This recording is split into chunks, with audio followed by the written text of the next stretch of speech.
Hello everybody, the Nameless Narcissist here once again. Simple man diagnosed with MPD, giving you the facts on narcissistic personality disorder and the things that go on in my head. If you like this video, please like, comment, and subscribe, but keep in mind, I am no clinician. I can only speak to my own experiences and the studies that I read. Anyways, so for a while I've been wanting to branch out from just narcissism and expand this to several other personality disorders because I think it's important to educate people on all of them, because I feel like we limit our view of personality pathology to narcissism and to a lesser extent borderline personality disorder, when there's a lot of people out there who are suffering and can hurt other people. I think it's really important to get a lot of these people into treatment. Some of these people don't really hurt people nearly as much, but there's varying degrees in all of them, I would say. So the first one, so we're going to start out with cluster A. Cluster A is the odd or eccentric cluster. They typically have pretty unusual, I'd say, behaviors that a lot of people struggle to understand, and there's genetic, and it's thought that a lot of these are actually on a schizophrenia spectrum. Then there is a genetic link to schizophrenia. You're going to see that. Something I find super interesting is that with each of the clusters, there is a genetic link to a separate disorder that when you think about it, makes a lot of sense. So the first one in cluster A is paranoid personality disorder. Quote, characterized by a difficulty in trusting others and believing they'll take advantage of you in some way. If you have a paranoid personality disorder, you may interpret danger in everyday situations where other people don't observe, and you'll always be watching other people closely in case they become hostile. Paranoid personality disorder to me is really interesting because will construe almost anything into a personal attack. I had a friend once who I would say was on the paranoid personality disorder spectrum, and when me and him and some other people were hanging out, I'd playing with my butterfly knife because I just thought it was really cool that I can do that.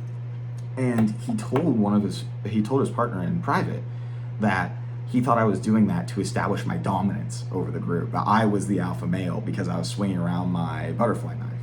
So you can see how bizarre some of these accusations of dominance can be. They are also renowned for the fact that they have pervasive suspicions of their partners cheating on them. Like, they'll accuse people of cheating 24/7. They do not believe that somebody can be faithful to them, and that goes along with this hostile worldview. I find it really interesting too is that and I feel like a lot of people confuse paranoid personality disorder with narcissism because a lot of people associate accusations of infidelity, they associate that with narcissism. Not to mention that they tend to have a pretty flat affect, be pretty cold, view themselves kind of grandiosely. But yeah, paranoid personality disorder.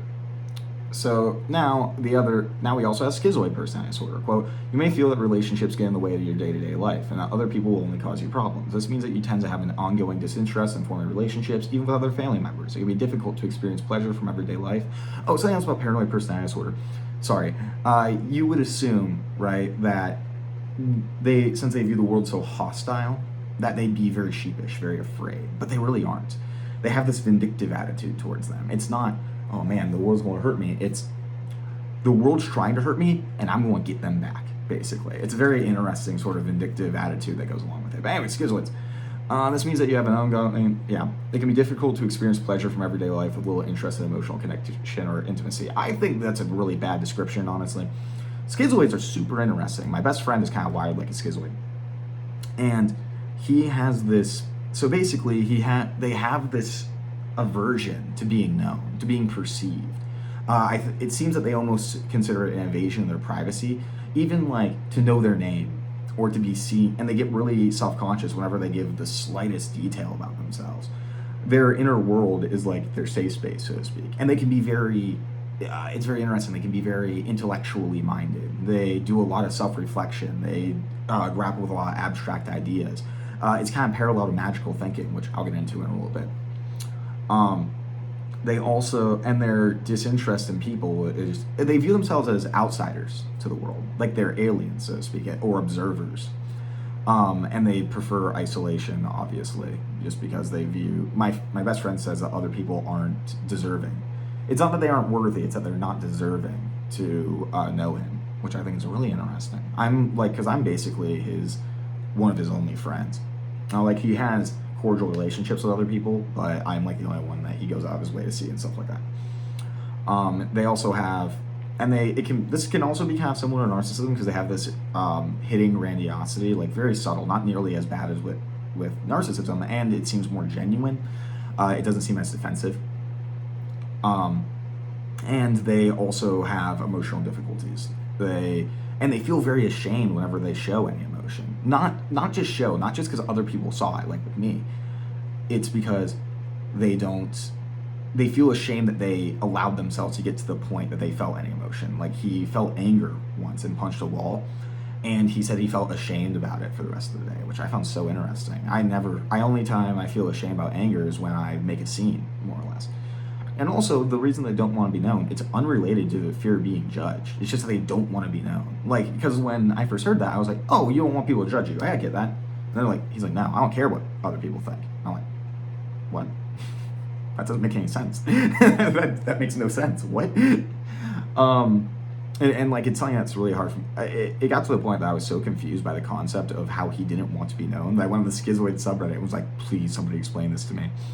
And it still doesn't. They kind of described it as like they feel like they lose a part of themselves whenever they share it with somebody else. So, schizotypal personality disorder, often compounded by eccentric behavior. Finding and making close friendships is often incredibly difficult. You may use words and phrases that other people find unusual, while delusional thoughts and beliefs, such as believing you have special powers, can leave you feeling anxious or tense when other people don't share these ideas. So, schizotypal, I want to recommend really quick, Hinzog. Remind me to give a link to him in the comments. He has schizotypal and has an amazing YouTube channel. Also, if you want to see an example of what I suspect to be schizotypal personality disorder, what's his name? Ian Crossland. He's on like the Tim Pool podcast. I don't listen to Tim Pool, but my buddy does. He's a perfect example of schizotypal and some of the magical thinking that happens. So that's one of the big ones, though, magical thinking. This one's really interesting because like just the way that Hinzog describes it as like poetry or music, but in the way that he thinks. Like he had this friend who would describe people as like beings of light and stuff like that. It's rather strange ways to describe things that almost sounds delusional. Magical thinking also has these ideas of reference where like I had a buddy whose brother likely had schizotypal, and he like said something to my buddy and was like, you know, every time that I go on a jog, when I come back, the clock rings, which is interesting, right? That's what ideas of reference are. Like these mundane events or coincidences are personally affecting them. Another example is this guy. He saw I'm taking these ones from a lecture. This guy went outside and he saw a thunderstorm and he was like, and that's how I knew it was going to be a great day. Right? It makes sense if it was like, oh, it's a sunny day. Oh, it's going to be a good day. But no, a thunderstorm, something that's associated with, you know, bad things. Or some person, if some person dropped a pen and somebody went to pick it up for him. He's like, you're going to marry me or some shit like that. Like, and thinks that it's like about the future, right? Also important to point out, these people they usually have paranoid and schizoid traits as well. That's the clusters though, right? But yeah, they're actually considering taking schizotypal and moving it onto the schizophrenia spectrum proper, as opposed to having a personality disorder around it. It's interesting. All right, now we get to my favorite cluster, the best cluster, the one I'm in, cluster B, the erratic, dramatic, and emotional cluster, or the, what is it? The not impulsive to. There's a word that I forget what it is, but like that our behaviors can look bizarre to people, or as people say, I don't know how you're going to react. Fuck off, you know how I'm going to react. But yeah, this cluster actually has a genetic link to bipolar, which makes sense, right, with our emotional dysregulation. Which I find like super fat. Again, I find these genetic associations with other disorders fascinating. Anyways, so first one, antisocial personality disorder. People with antisocial personality disorder may behave dangerously and sometimes illegally, and generally act in ways that are unpleasant to others. You may already have a criminal record and feel like no sense of guilt when mistreating or upsetting other people. So this is the diagnostic term for what people would colloquially call sociopathy. But people have a misguided view of sociopathy. First of all, they're not going around murdering people most of the time, but they struggle with very intense feelings of boredom, which might drive them sometimes to commit crimes just to alleviate that. That's also why they're very prone to drug abuse. They also have this mindset of like safety. Like they're constantly analyzing for threats. They don't care about being in the top of the social hierarchy like me. They just care about protecting themselves, making sure they're being respected. They hate not being respected, I'm gonna tell you. They do have very muted emotions. They don't have no emotions, but they're very muted, and they can be kind of intense sometimes, especially their anger. And no, they do not feel guilt, and they're very prone to using other people's for material gain. While I'm going to exploit people for emotional gain, same with borderlines, or emotional purposes to get those needs met, they're going to do it for material gain. So that was antisocial. Borderline personality disorder, also known as emotionally unstable personality disorder. I hate that name.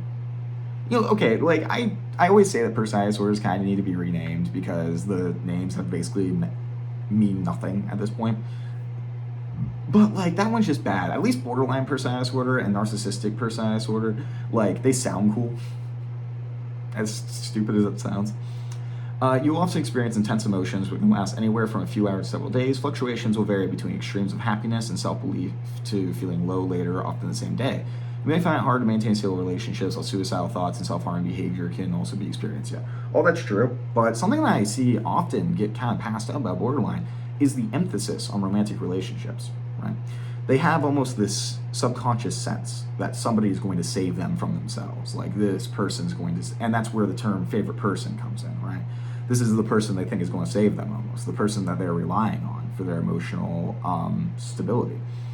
Something that's really interesting is because of their, like they don't really know who they are. Like you offer a borderline, like, hey, take this personality test. They'll sit there and be like, I don't fucking know a lot of times, or ask them to write a description of themselves. They'll be like, I don't know. They will even get mad sometimes and angry. But yeah, and also because of that lack of identity, they'll usually take on the identity of their favorite person. This is often very subconscious, right? I think that's subconscious. But yeah, and they rely on these favorite people for like all their emotional regulation. They're like basically the center of their lives, the person they're thinking about all the time. They also will get very upset if their partner is not being stable. If their partner is upset, that will ruin their day as well. But yeah, it's borderline personality disorder. I feel like romantic relationships is really just neglected when it comes to that. Histrionic personality disorder. Similar to impulsive disorder, with histrionic personality disorder, you might feel uncomfortable not being the center of attention at social events or in the workplace. You may have an overwhelming urge to entertain people regularly and can be easily emotionally influenced by other people and their opinion towards you. Histrionic personality disorder is very closely related to borderline and narcissistic to the point that they're considering taking out the DSM and giving it the Axe because they think it can be encapsulated by NPD and BPD. But I disagree because there's some things about histrionic personality disorder that kind of set it apart. Like a lot of the things are similar, like impulsivity, sensation seeking, emphasis on emotional relationships. But with the attention seeking and how it relates to narcissistic person, we want admiration, right? Us narcissists want admiration.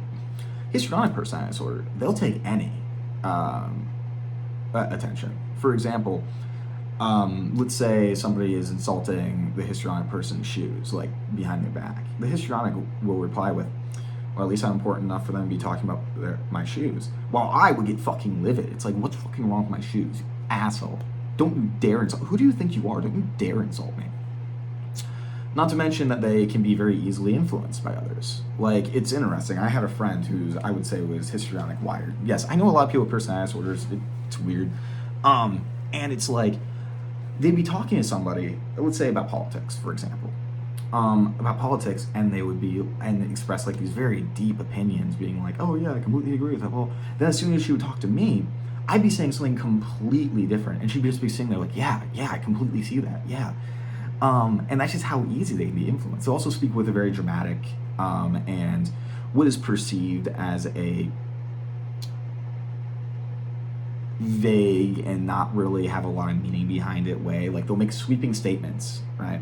And they also view themselves as closer people than they actually are. So they'll meet somebody and they'll hug them or kiss them on the cheek or whatever, even though they like just met them. And they'll be like, that's the best person in the world, right? That's the impressionistic speak. They're the best person in the world, and anybody better than them. And then you ask them why, and they're like, well, they just are. It's interesting. Anyways, narcissistic personality disorder, y'all know all about that.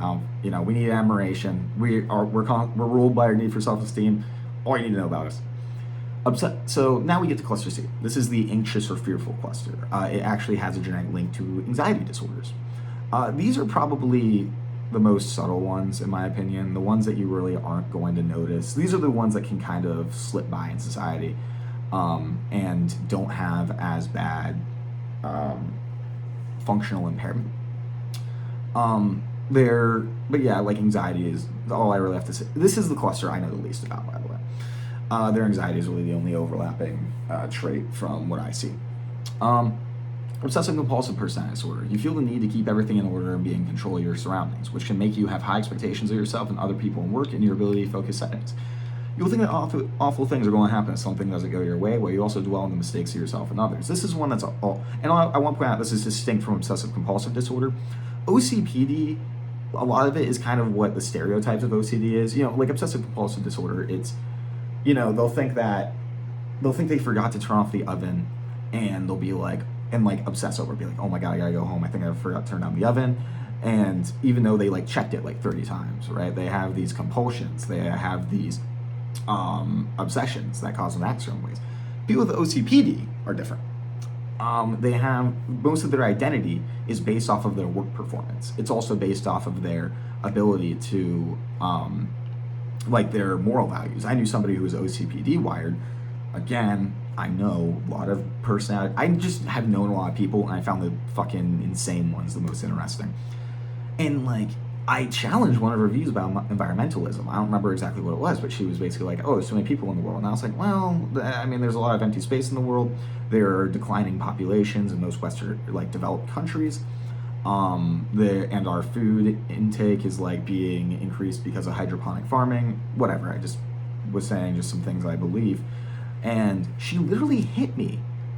Like, their moral systems are so like rigid, and there's no room for those to move, and they think those are the ultimate moral standards. And anybody who disagrees, they will act very defensively towards. They also have a need to be in control and have a lot of order around them, right? They need everything to be organized. They'll make 1,000 lists. The only real functional, and there it can be rather distant from their relationships because they're so concerned with getting things done and their relationships and stuff like that. Sorry, 1 second. But yeah, after that, sorry, I lost my, there we go. But yeah, obsessive, oh, I had another important thing to say about it.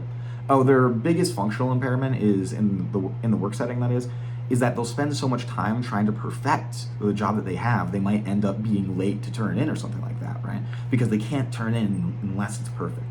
It's fascinating. Avoidant personality disorder. This one's probably the most boring. I'm not gonna lie. I have some interesting things to say about it, but not much. Avoidant personality disorder, also known as anxious personality disorder. With avoidant personality disorder, you will tend to avoid situations where you have to spend a significant amount of time with others, such as at work or social gatherings. You'll feel overly sensitive to disapproval, constantly worry about being rejected in social settings. You may feel inferior to others and avoid developing relationships or fear of being ridiculed or rejected. Sound familiar? Sounds a lot like vulnerable narcissism, right? And like shame is a huge factor in avoidance. Huge factor. And so like they, instead of like propping themselves up, being grandiose to fight off those feelings of insecurity, they withdraw from the world. And actually narcissists can take on avoidant traits after they become self-aware because of how ashamed they are.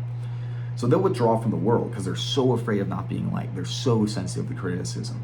And they just perceive that everybody hates them and that nobody will ever like them. And it's intolerable for them. So last one, dependent personality disorder. This one is, again, also cluster C. You are dependent on others to make decisions in your daily life and often let others take responsibility for you in many areas. So you have low self-confidence and appear submissive or passive to others. In work meetings, for example, you agree to things even if you dislike a thought or opinion so that you don't lose the support of others.